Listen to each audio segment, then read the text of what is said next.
Bonjour à tous, infiniment heureux de vous retrouver pour partager avec vous le Chita du jour. Le Chita du jour. Baruch Hashem, aujourd'hui nous sommes le Yom Shishi, le vendredi de la Parashat Kitissa, Erev Shabbat Kodesh, et nous sommes le Yud Zayin Adar, 17 Adar 5786.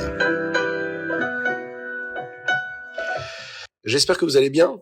Qu'Akadosh Baruch Hu bénisse l'âme Israël, une spéciale dédicace pour nos frères en Eretz Israël. Qu'Akadosh Baruch Hu les protège et qui nous envoie le Mashiach très très rapidement. Am Keshe Oref, c'est ce que nous étudions dans notre paracha.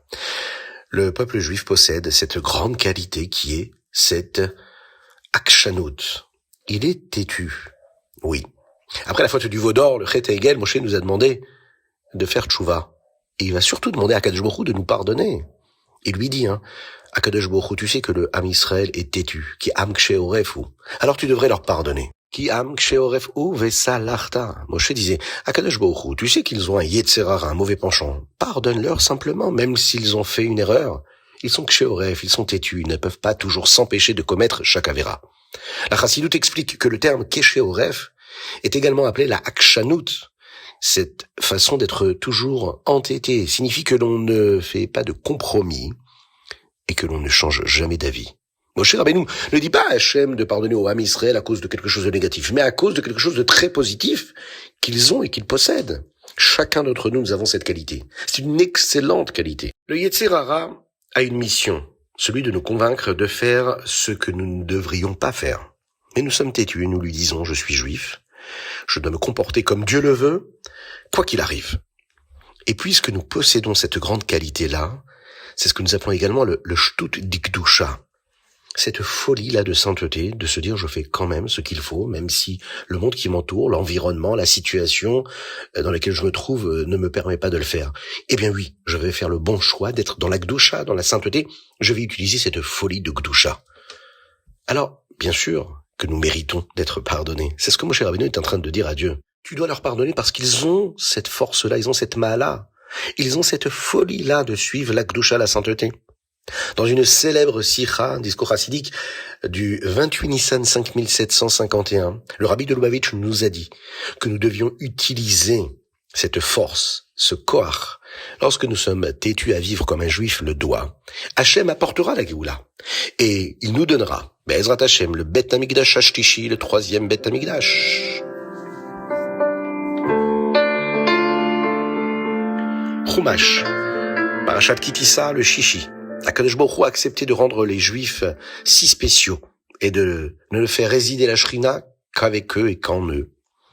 Il est très heureux que Moshe Rabbeinu ait demandé qu'il pardonne le Ham Israël avec les Yud Gimel Midot HaRachamim, les 13 attributs de miséricorde, et bien que Dieu ait dit auparavant que ces 13 attributs-là n'aideraient que si Dieu en donnait la permission, il a maintenant déclaré que Moshe Rabbeinu avait la permission, lui, de les utiliser tout le temps. Dieu va dire à Moshe Rabbeinu qu'il donnerait les nouvelles Luchot Abrit. Il lui demande également de demander aux Juifs de promettre à nouveau de respecter les mitzvot suivantes et de ne servir qu'Akadosh Baruch Hu, comme il l'avait promis avant la faute du veau d'or, le Chet Egel. Première chose, ne laisser aucune idolâtrie en Eretz Israël provenant des nations qui y vivent actuellement.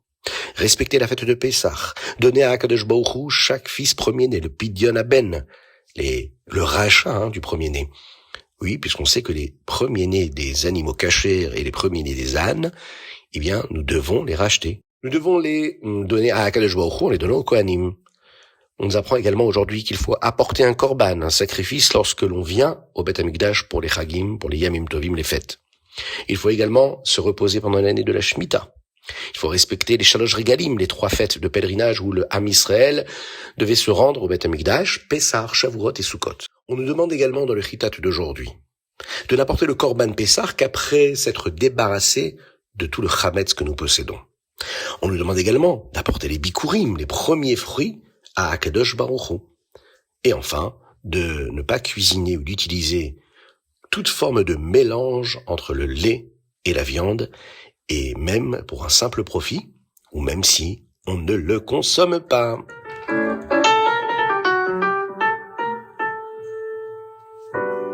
Teilim. Aujourd'hui, nous sommes le Yud Zayin et nous lisons du chapitre Pegimel au chapitre Pézaïn du 83 au 87. Et il y a un très beau verset qui dit comme ça, il se trouve dans le chapitre Pédalet. Cela signifie que les personnes qui ont confiance en Hachem vont de force en force, mais Chayil el Chayil, et qu'elles se présentent devant Akadosh Baruch Hu à Yerushalayim. Le rabbi enseigne que Yelchom Chayil el Chayil, le fait de toujours faire mieux qu'auparavant et d'évoluer, de grandir, amène le moment où nous pourrons nous rendre, Be'ezrat Hashem, Yerahel Elokim Bet Sion, on pourra avoir Dieu à Yerushalayim, c'est-à-dire dans le Beth Amikdash.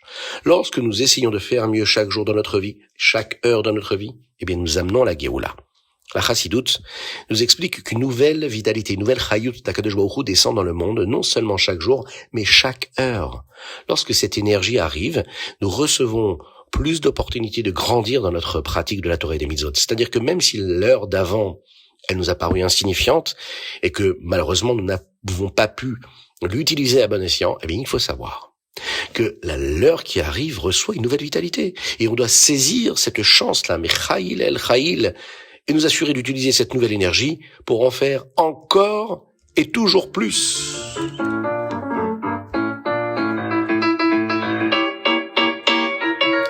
Tania, l'écoutez à Marine, nous sommes dans le chapitre 35. Hier, nous avons appris qu'un juif est comme une lampe à huile. Le feu, c'est la shrina, la mèche, c'est le corps, et l'huile, dont le feu a besoin, représente les mitzvot. Aujourd'hui, le Rabbi Shlomo Zalman nous explique pourquoi seuls les mitzvot fonctionnent comme l'huile pour maintenir la shrina en nous.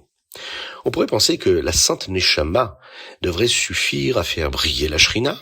Pourquoi avons-nous besoin de l'huile des mitzvot?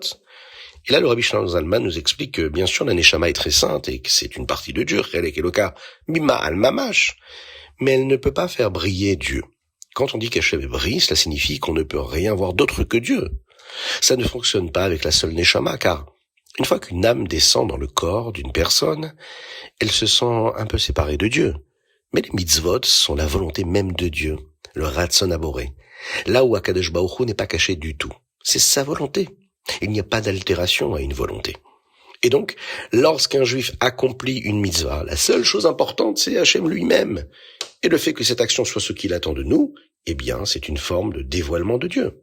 C'est pourquoi il faut l'huile des mitzvot pour faire briller la shrina, la présence de Dieu ici-bas, chez chacun d'entre nous, car rien d'autre ne fait obstacle à la présence et au dévoilement de Dieu, puisque c'est son Ratzon, c'est sa volonté.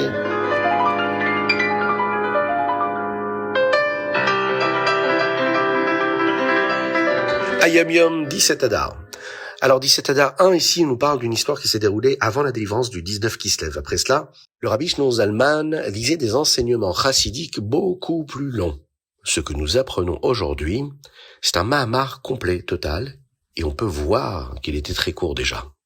Une fois, le Rabbi Shlomo Zalman sortit vers les chassidim et leur dit « Au Gan Eden, tous les anges voient à quel point il est spécial d'accomplir une mitzvah dans ce monde dans lequel nous vivons. Et les anges, eux, donneraient n'importe quoi pour un seul Amen Yehesh Me Rabba d'un juif qui le dit avec toute sa ferveur, avec toute sa kavana. » Quand les chassidim entendirent cela, tout le monde fut transporté d'enthousiasme. Pendant une année entière, tout le monde dit Amen Yehesh Me Rabba avec énormément de kavana, avec une belle concentration.